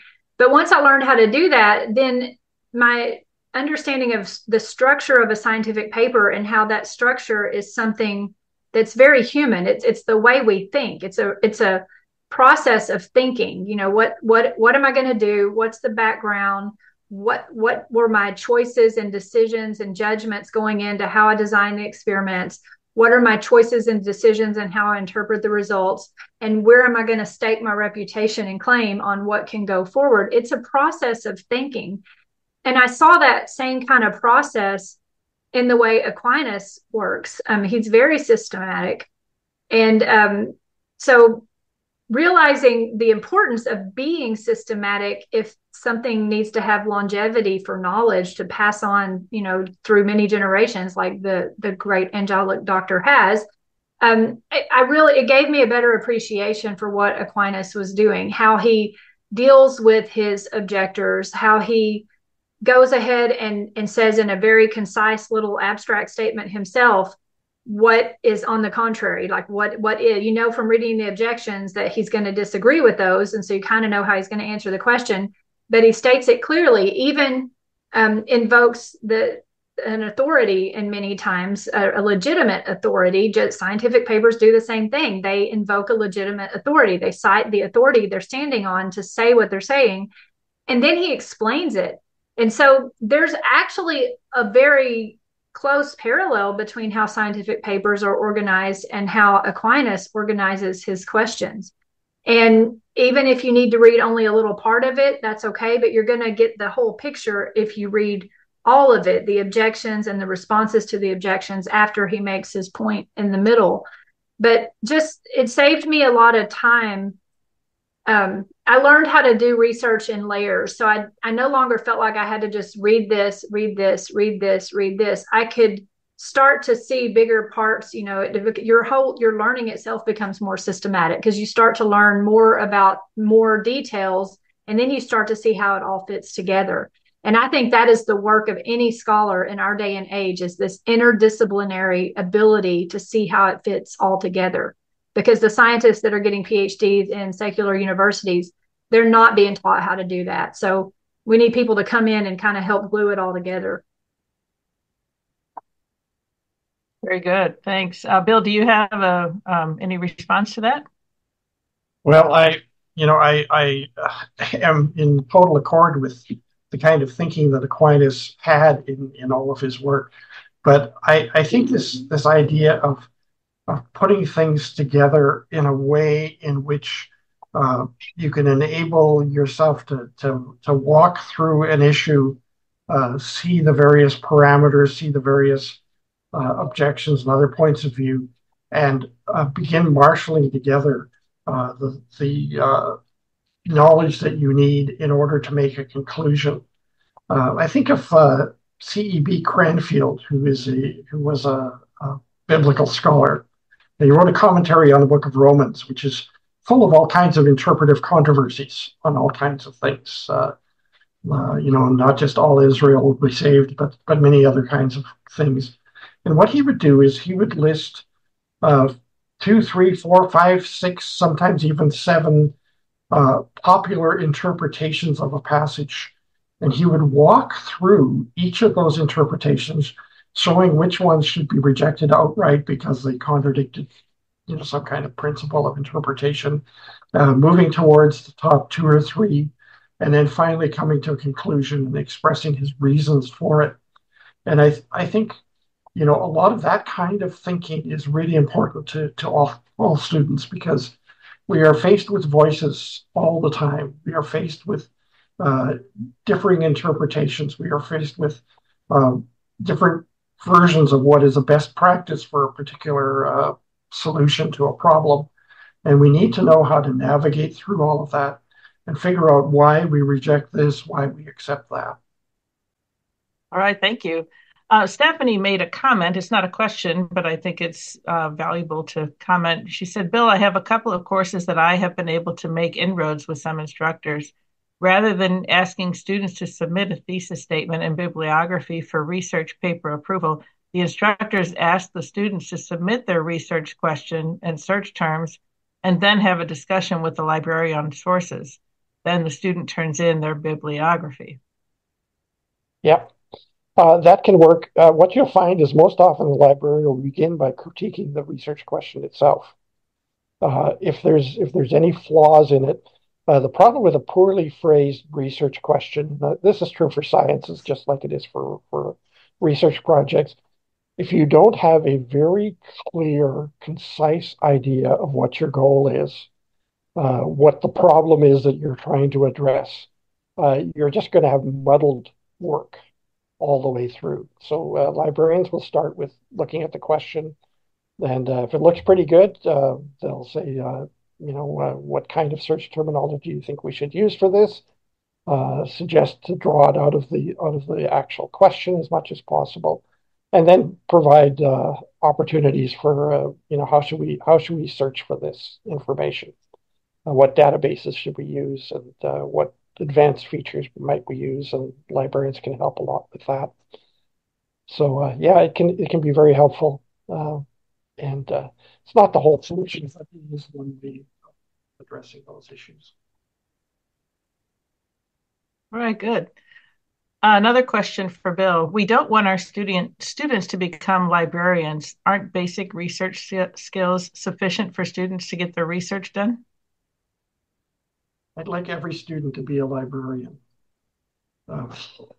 Not in the official Master of Library and Information Studies kind of way, but I talk to my fellow librarians about how we all have librarian brain, which is a way of thinking. It's a mindset about grappling with information in such a way that we can kind of wrestle issues to the ground and make sense of them. And I think we need much more advanced skills. The idea is all through academia has been, you throw a research project at the student, they muddle their way through it, they learn a few things about the topic, and that's good enough. And yet we see a world out there where vast hosts of the population are deceived by conspiracy theories. So we see people that, as Stacy said, can't figure out how to make sense of a scientific paper, or even a secondary source that describes a scientific paper. Can't really find a way to work our way to the truth. And if we can't do that, I think we're failing our students. Students need to be at a much, much higher level. They might be not be official librarians, but they should have some measure of a librarian brain. All right, thanks. A question or a comment from Jeffrey. He said, Stacy said that she teaches online courses, and I'm interested in learning more about who takes those courses.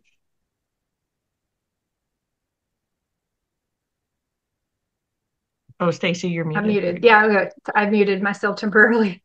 Thanks for your interest. I teach the Reading Science in the Light of Faith course at Holy Apostles College and Seminary in the theology department, but I think anyone can take that course. Also, that website I showed you, the Theology of Science, has 6 lessons, 6 modules on it that I use in part in a course. But the courses I'm really excited about too are at Holy Apostles, the physics and the chemistry, and also I have a mathematics among the liberal arts course. So it's a math course, but it's math you can use for non-math majors. I teach those 3 courses at Holy Apostles, and they're also part of the Take Credit program. The Take Credit program is a dual credit for high school juniors and seniors. If they're accepted into that, they get credit for both high school and college credit from the college. So we get a lot of them from the Angelicum, from the Great Books program, and I think anybody can sign up for those courses. I know this is going to sound silly, but welcome to my world. I would love to be able to teach all the theologians and philosophers and seminarians just one class on chemistry. I would just love for them to be able to see chemistry, because it's really a travesty in our education system today that chemistry is one of the most hated courses in high school. Nobody wants to take chemistry. Nobody likes it while they're taking it. And it's taught without God. It's taught as just, here's some equations, here's some formulas. You have to balance these equations. Everybody wants to break pencils. And here's some formulas that we've come up with that you can calculate things, and you have to do stoichiometry. And people get to the end of it, and they're like, they can't wait to get out of that class. I talked to so many adults who are like, I hated my chemistry class, no offense. And it breaks my heart, because there's so much there. If you see it with the eyes of faith, when you want to break your pencil because balancing an equation is hard, that's the time when you get on your knees and you say, thank you, God, for creating such an ordered world that my little human mind is having trouble understanding. But when I teach it that way, so it's a privilege to me to be able to teach, especially teach non-science majors. When I teach it that way, I really do. It's my hope and prayer, and I have heard from plenty of students that this is the case.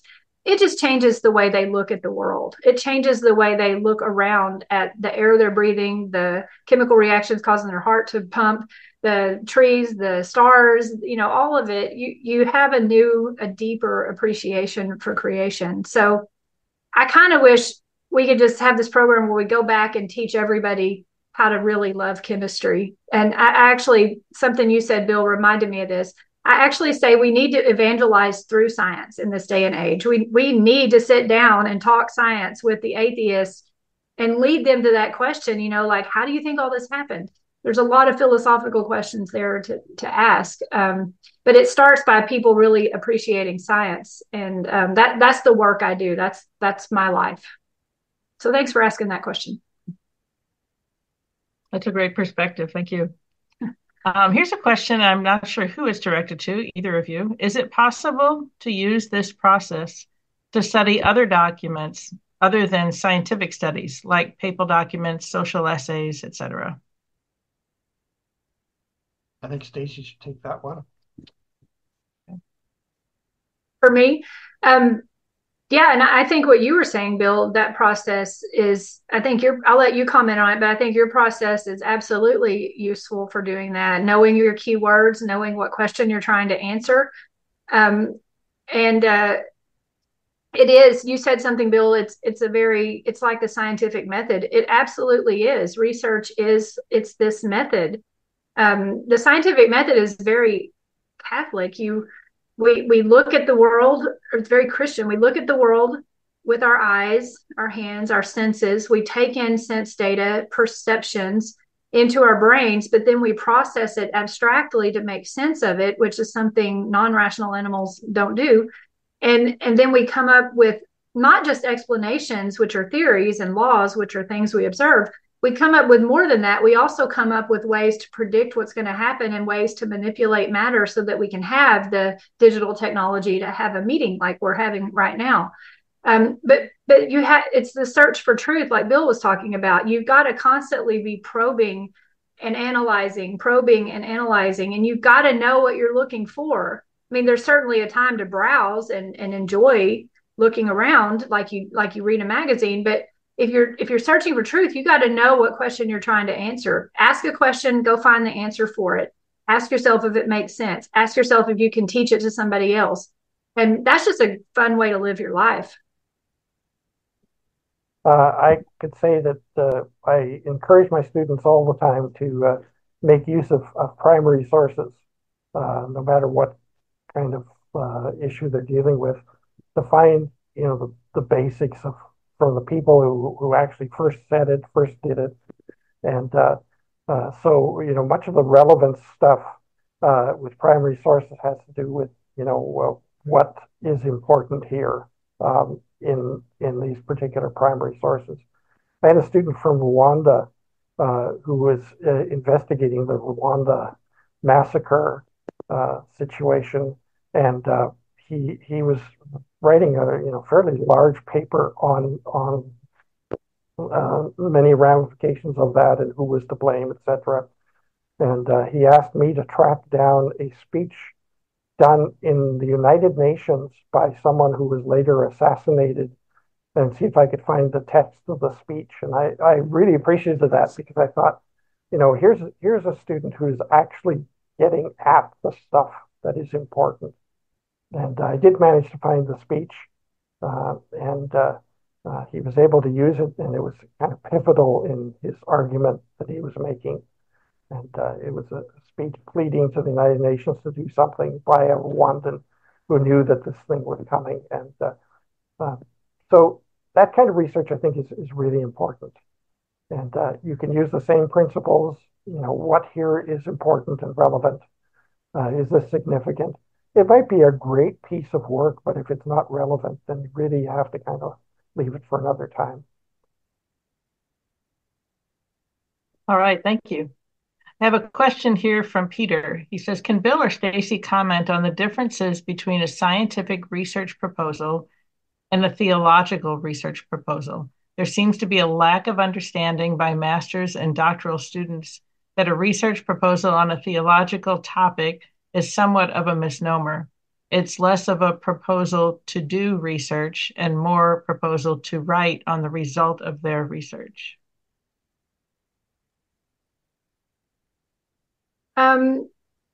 Yeah, and it's unfortunate we don't know as much when we're 20 as we do when we're 50, but I haven't been able to figure that out. But it was a long time before I even understood the difference between master's degree and doctoral degree. A master's degree, you're supposed to be mastering the content, mastering the subject material, and teaching, able to teach it. But at doctorate level, you do need to add some new knowledge to the field, and that new knowledge is going to be very different in science, where you actually literally have to discover something, however small. For me, it was nano bubble pack. Long story. But you have to do something. You have to discover something. In theology or philosophy, you still have to provide some new insight. You have to put things together in a new way while remaining true to the magisterium and to Catholic teaching. You have to apply some new insight to it, or at least that's my understanding of it. And so that is the difference. A research proposal in science, you've read the research, you've thought about your capabilities in your lab, you've designed a set of experiments, and you're going to write a proposal to a funding organization to ask for money to do that. I mean, we saw Galileo, right, get into trouble with that because he's like, I know the earth moves. I can't prove it yet, but I know the earth moves. Now fund me. And didn't work so well for him. But scientists are still in that kind of situation where you don't want to overstate, but you have to have a little bit of research to be able to say, I want to work on this, to get the funding to go work on it. And then you publish. That's why you need to publish scientific papers to show that you've done something. With theology, and somebody else may want to answer more on this, it is like Peter was saying, it's a proposal to write on the result of their research. So my understanding of a theological proposal for doctoral research is you've done the research, you've synthesized your new ideas about how it all fits together, your new insights, and you're writing a proposal to get permission that it is a solid idea to go and write about it. And you probably will do more research, and of course you will, in writing about it, but it has a different meaning when you say research proposal. Did I answer the question? Does anybody else want to add to that? I think a commonality in scientific and theological proposals is that they are all based on one single statement of what the goal is. And this is so very important. Students miss this. If you're doing a scientific study, you're going to base your stuff on a hypothesis. If you're doing a theological paper, you might base it on a research question or a thesis statement. But even if you've done a fair amount of work already, you're still going to propose something that can be boiled down to a question. I've been in a number of thesis exams where often the first question asked of the student is, can you tell me what your thesis is? And they don't mean explain your whole paper. They mean, explain the goal. What was the question you were seeking to address, the problem you were trying to address? And that's something that students need to do as part of their design. I think everything flows out of that. Whatever you develop by way of in a theological paper, an outline of what you want to cover, the things that you are going to address, and the conclusions that you are coming to, all of that comes out of that initial question, thesis, hypothesis, whatever it is. All right, thank you. We have a question from Craig. He says, have online learning systems influenced pedagogy in ways that do not engage students with the skills of genuine research and encountering the divine? Vis-a-vis, have professors simplified their teaching to yes, no, or option 1, 2, 3, 4 questions? How can we champion authentic research engagement with the divine?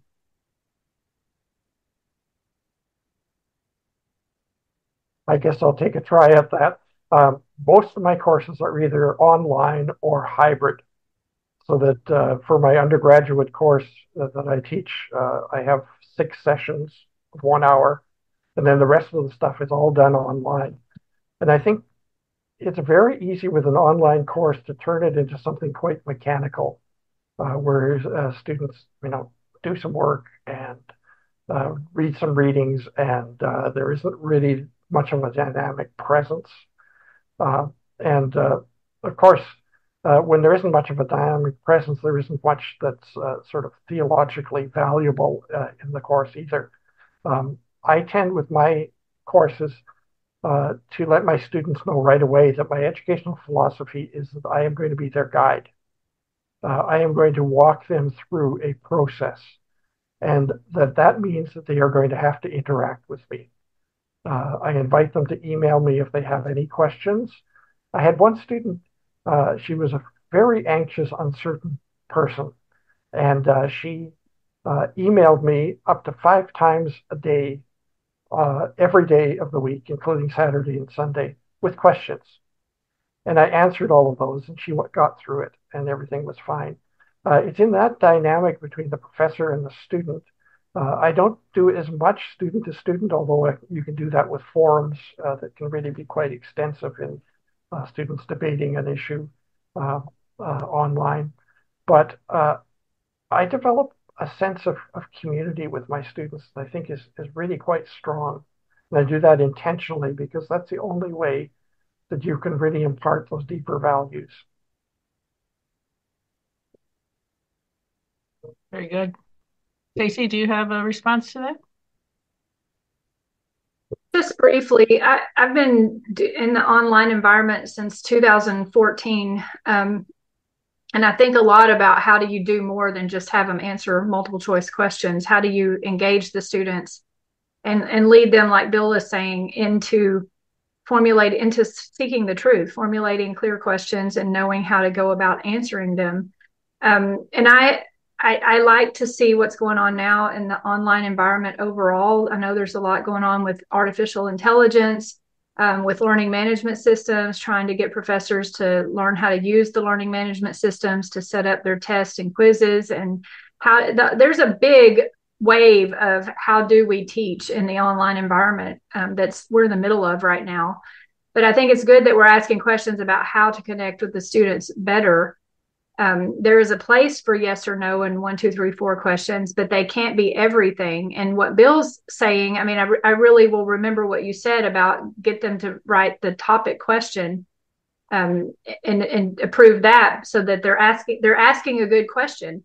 In research, my professor a long time ago told me that you can ask the right question or you can ask the wrong question, and you can go about seeking the answer the right way or the wrong way. So there's 4 different options there in that rubric. You want to ask the right question and you want to go about finding the answer the right way. You don't want to ask the wrong question and find the answer the right way or the other option. So I think just imparting that to students is important. And so asking them to do research of some sort. A professor pushed me a couple of years ago to have a research project in my physics and chemistry course. And it's just a 5-minute video the students have to make, and they have to do it in teams, which is excruciating for them because they don't want to work in teams in the online environment. But I push them to, and there is a whole lot of weekly check-in, weekly leading them through the process. What have you found? What are you going to do with it? Is your teammate helping you? But in the end, after getting through all of that, there is a much deeper satisfaction that they've learned something, that they've learned how to think on their own. So I think the more that we start doing things like Bill is suggesting and start pushing ourselves as educators to ask students to engage in these research projects and learn how to, because we're not just teaching them chemistry or theology, we're teaching them how to think. The more we think about it that way, the more we can actually use the online environment to enable them to do that research on their own. All right, thanks. Do you have a final last statement you'd like to make before we close the webinar, Bill? I think only just to say that teaching students how to be very skilled in doing research effectively and well, up to a level that is far above what we're doing now, is essential. And I think we have to rethink the way we do education entirely so that students develop not just knowledge, but actually the ability to work with knowledge in a very, very crazy world and to be able to come up with solutions. I appreciate Stacey's thoughtful look at scientific literature and scientific research. That's the kind of thinking that really needs to be encouraged. Great. And Stacy, do you have a final word? Just appreciate everybody coming out, and I love that we gather together to talk about these things. It was lovely to hear your talk, Bill, and get to know more about what you're doing. Thank you. Thank you. All right. Thank you, both of you. I'm going to send it back to Sebastian, who will close things up here. Well, this wraps up our Q&A and our webinar. I'd like to thank everyone for their participation in the webinar, especially Sheila Roth for leading the Q&A session, and William Badke, Bill Badke, and Stacy Trasenkos for their excellent presentations. In conclusion, our closing prayer will be led by Dr. Craig Kubik.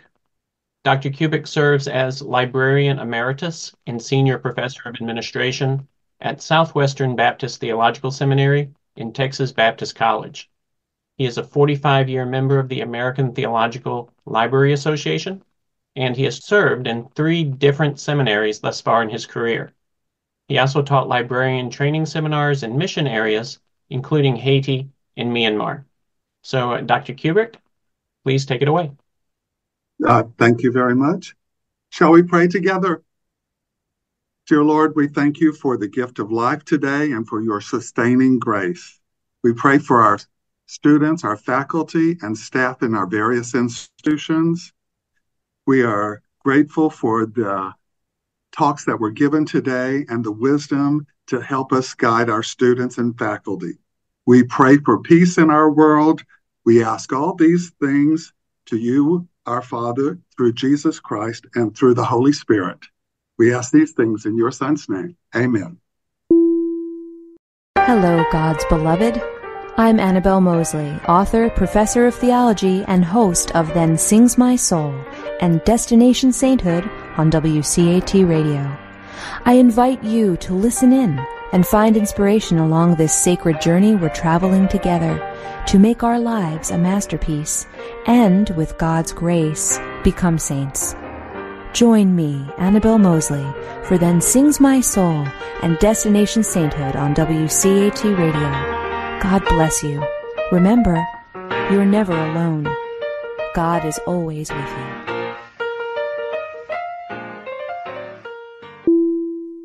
Thank you for listening to a production of WCAT Radio. Please join us in our mission of evangelization.